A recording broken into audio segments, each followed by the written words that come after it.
আজকে দুপুরে রান্না হয়েছিল গিরে লাব্বা কষা আর সেই সাথে টক ডাল। তো রাত্রেবেলা মায়ের জন্য এখানে রুটি করে নিচ্ছি, সেই জন্য আমার জন্য একটু রুটি করব, কারণ আমার আবার এই কষাকষি জিনিস দিয়ে রুটি খেতে না ভীষণ ভালো লাগে, তাই দুটো বেশি করব আমার জন্য। এখানে ঝট করে আগে রুটিগুলো বানিয়ে নিচ্ছি। তো এখন ঘড়িতে বাজছে ঠিক রাত 10টার মতো। আর চলো তোমাদের কিছু কমেন্টের উত্তর দিয়ে দিই। নাজরিন সুরাইয়া আইডি থেকে এক দিদিভাই আমাকে কমেন্ট করেছেন, মানে আমি কিভাবে ভিডিও শ্যুট করি, আমি নিজে থেকে কোনো স্ট্যান্ড দিয়ে করি না আমার ভিডিও কেউ ধরে দেয়।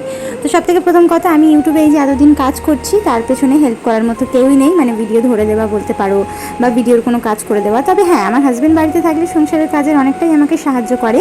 তবে ভিডিও শ্যুট করা কিন্তু আমি স্ট্যান্ডের মাধ্যমেই করে থাকি, মানে আমার কাছে ট্রাইপড আছে, সেই ট্রাইপডের মাধ্যমেই আমি ভিডিও শ্যুট করে থাকি। ভিডিও শ্যুট করা থেকে, এডিট করা থেকে, ভয়েস দেওয়া থেকে, আপলোড করা থেকে সমস্ত কিছু কিন্তু আমাকে একা একদম পারফেক্টভাবে করতে হয়। আর আমার হাজব্যান্ড কিন্তু এই সমস্ত দিকের কোনো কিছুই জানেন না, তো হয়তো করলে শিখে যাবে, বাট ওনার এতটুকু সময় নেই যে উনি আমাকে ভিডিওর কাজে হেল্প করবেন, কারণ সকালে যাচ্ছেন রাতে বাড়ি আসছেন। তো সেই জন্য ওনাকে মধ্যে আর প্রেশারও আমি দিই না। তো যতটুকু নিজে যেহেতু করছি তাই নিজেই সমস্ত কিছু করে নেওয়ার চেষ্টা করি। ভিডিও শ্যুট করার জন্য আমি টোটাল 3টে ট্রাইপড বা স্ট্যান্ড ব্যবহার করে থাকি। আর তোমরা যদি কেউ সেই স্ট্যান্ডগুলো দেখতে চাও আমাকে কমেন্ট করে জানিও, তাহলে পরবর্তী কোনো এক ব্লগে তোমাদের সঙ্গে শেয়ার করব।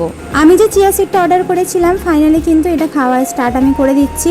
আর রাতের বেলায় ভিজিয়ে দেবো আর সকালবেলায় আমি খাবো। তো দেখা যাক এক সপ্তাহ ভোর আমি খাবো, কেমন কি হয় রেজাল্ট পাই সেটা তোমাদের সঙ্গে এক সপ্তাহ পর শেয়ার করবো ইনশাআল্লাহ।